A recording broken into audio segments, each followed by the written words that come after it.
Salut à toi. Est-ce que je vais continuer à me présenter à chaque début de vidéo? Juste au cas où, je m'appelle Elise, j'ai 22 ans, j'ai 2 jeunes enfants et j'ai les cheveux parfaitement mouillés et propres. Du coup, j'avais déjà fait une vidéo sur les remarques pendant la grossesse et je me suis dit qu'il y en avait quand même pas mal quand t'es parent. Vraiment, et ce, genre plutôt régulièrement. C'est-à-dire qu'entre le moment où je tourne cette vidéo et le moment où elle va sortir, je vais encore sûrement en recevoir d'autres. Donc un truc... faut que tu t'attendes quand t'es parent, c'est plutôt quotidien, t'as toujours les gens, ils viennent dire leur avis, surtout. Bon du coup là mon aîné il a même pas 2 ans, du coup je suis bien loin d'avoir tout entendu encore. Mais voilà, ça risque sûrement d'évoluer au fil du temps et c'est normal hein, de se prendre des remarques tout le temps jusqu'à la fin de ta vie. Genre la dernière remarque qu'on s'est pris c'était je crois la semaine dernière par une dame qu'on a croisée pendant une balade. Donc elle nous voit, elle s'approche et elle nous sort ils sont rapprochés mais bon on fait pas toujours exprès. Tu sais dans ce moment là t'hésites entre te justifier et dire du coup nous on a opté pour la deuxième solution. Bref je vais passer dans ce listing un peu à des trucs plus universels comme ça on peut échanger, partager tout ça. Et vous pourrez me dire si ça vous est arrivé aussi ou pas ou d'autres ou voilà. J'en ai sélectionné 7, c'est parti. Quand ton enfant il n'est pas bien, qu'on le juge, qu'on dit « Ah, c'est un caprice, il n'y a pas de larmes ».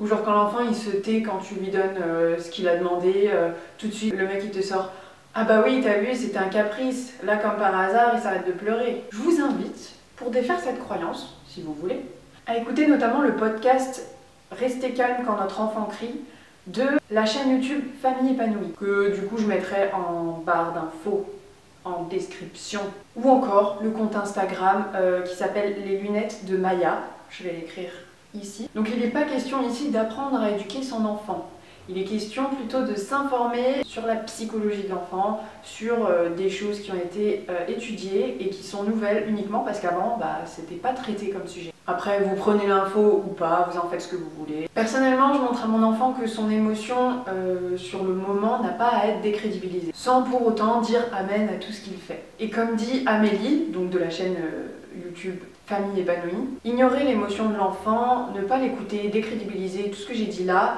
ça lui apprend juste à ne plus communiquer avec vous. Et voilà, ça va pas faire de lui un assisté si vous écoutez ses besoins, ses émotions, au contraire. Ça risque de le rendre plus empathique envers ses propres émotions, comprendre ses émotions, donc pouvoir les gérer, et par conséquent, mieux écouter aussi celles des autres. Bref, qu'on soit d'accord ou pas d'accord avec ce genre de truc, je trouve ça quand même intéressant de se renseigner sur ce avec quoi on n'est pas d'accord, se renseigner sur ce avec quoi on est d'accord, un peu de toucher à tout, je trouve ça nécessaire. Passons à autre chose. Donc on m'a dit quelquefois, quand comptez-vous le mettre à la crèche en parlant de Samuel? On m'a même dit genre vous savez c'est pour mieux l'habituer à l'école et tout et je trouve ça hyper bizarre de dire ça sachant que l'école tu restes quand même 15 ans, t'as le temps de t'habituer tu vois. Je pense que l'emmener à la crèche avant va pas vraiment changer grand chose.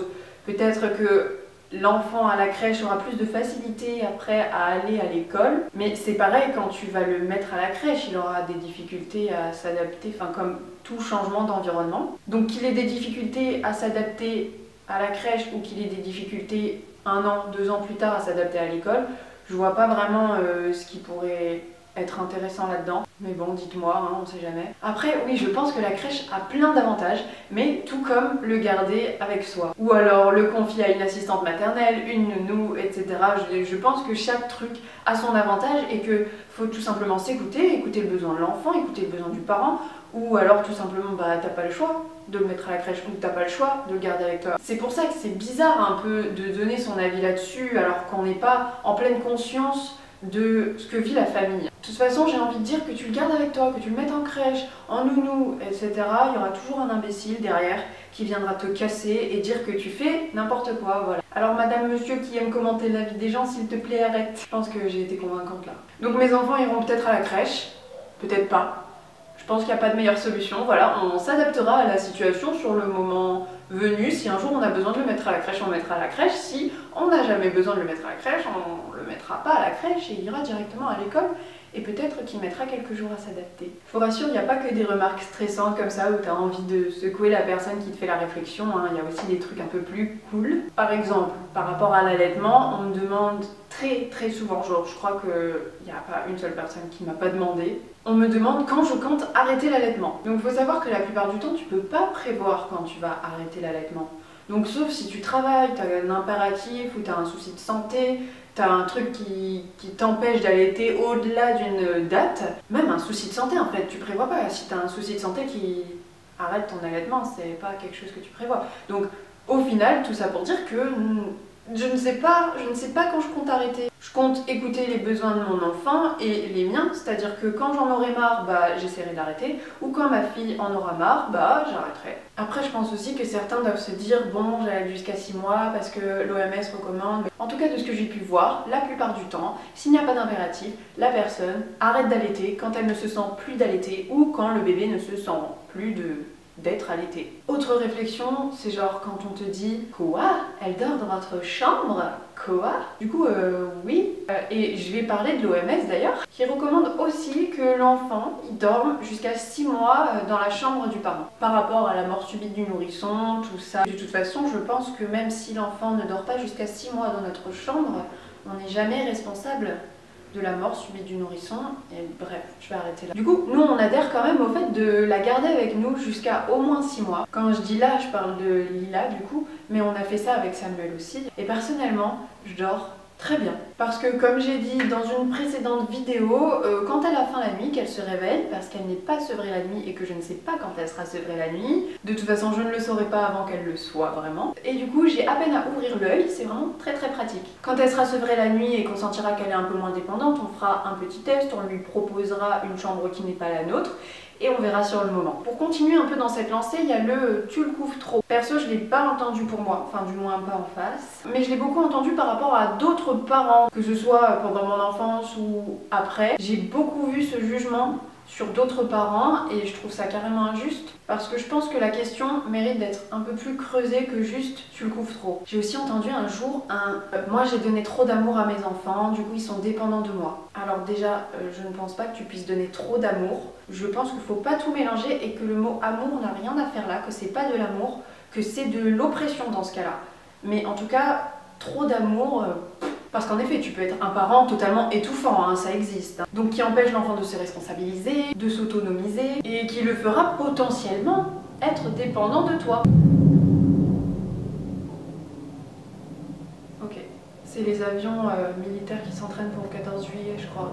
C'est vraiment très joli à regarder, mais ça fait beaucoup de bruit. Donc je pense qu'il ne faut pas confondre, et beaucoup jugent une relation de parent-enfant proximale comme étant oppressante. Dans certains cas ça peut l'être, mais pas toujours. Du coup, je pense vraiment qu'il faut creuser avant de juger. Quand tu apportes la sécurité affective à ton enfant, notamment en lui faisant confiance, c'est ce qui va lui permettre justement de prendre confiance en lui et en toi. Il va savoir que s'il a un problème, il peut compter sur toi, mais dans un premier temps, il va essayer de résoudre le problème par lui-même, parce que tu lui auras apporté les outils pour le faire, selon évidemment son âge et ses capacités. Et j'ai vu beaucoup de gens dire que parce qu'on répondait aux besoins de l'enfant, on le rendait dépendant. Mais pour moi, c'est parfaitement l'inverse en fait. Comme j'ai dit, tu lui donnes les outils pour avancer seul. Et encore une fois, Amélie en parle très bien dans son podcast que je vous ai cité avant. N'hésitez surtout pas à aller jeter un coup d'œil, je l'ai mis en description. Du coup, je passe à la suite. Et je pense que tous les parents de la Terre ont déjà entendu cette remarque, même en tant qu'enfant en fait, tu l'as forcément entendu. C'est le plus tard, tu seras tatata. Remplacer le tatata par métier, sport, voilà. Et même si c'est innocent et que ça passe franchement souvent inaperçu dans les conversations, ça me titille un peu, ça m'agace légèrement. Surtout quand ce métier est un stéréotype. Par exemple, on aura facilement tendance à dire à mon fils qui aura juste shooté dans un ballon « Ah, plus tard il sera footballeur !» Et je pense que cette réflexion est plutôt très répandue. Après, ma fille est encore trop petite, j'ai pas encore pu expérimenter ça avec elle. Personne n'a encore imaginé son avenir à sa place, donc je sais pas, on verra. Une remarque plutôt cool, enfin moi j'aime bien, c'est quand les gens te disent à qui ressemble ton enfant. Je sais qu'il y en a plein qui aiment pas trop, mais franchement moi j'aime bien. Parce que tu vois à quel point personne n'est jamais d'accord là-dessus. Pour certains, mes enfants ressemblent à Bastien, pour d'autres ils me ressemblent à moi, pour d'autres personnes ils ressemblent à personne. Du coup surtout pour Samuel qui est sorti blond aux yeux bleus. Je sais ce que vous vous dites là, mais non. C'est bien l'enfant de Bastien. Du coup, je trouve ça cool de voir autant de diversité dans les avis en fait. Ça montre que personne n'a le même regard sur les choses. Et on se rend vite compte que notre vision des choses n'est pas universelle. Bon là, je vous ai sorti 7 remarques. Encore une fois, il y en a énormément. Du coup, dites-moi celle un peu universelle que j'aurais zappé de dire ici. Même si vous n'êtes pas parent, il y a moyen que vous en ayez déjà entendu pas mal. Ne serait-ce que dans votre enfance. Donc balancez-moi les toutes, comme ça on en rira ensemble. Ça sera un moment hyper convivial et tout. Merci d'être là à la fin de cette vidéo. Ça veut sûrement dire que tu l'as regardé jusqu'au bout, ou alors que tu as swipé en appuyant sur plus 10 secondes à chaque fois, hein, mais je t'en veux pas. Si t'as aimé la vidéo, je t'invite à t'abonner, à activer la cloche et à partager ton expérience en commentaire, bien sûr. Sur ce, salut. J'espère que Dab se wrap parce que j'ai faim.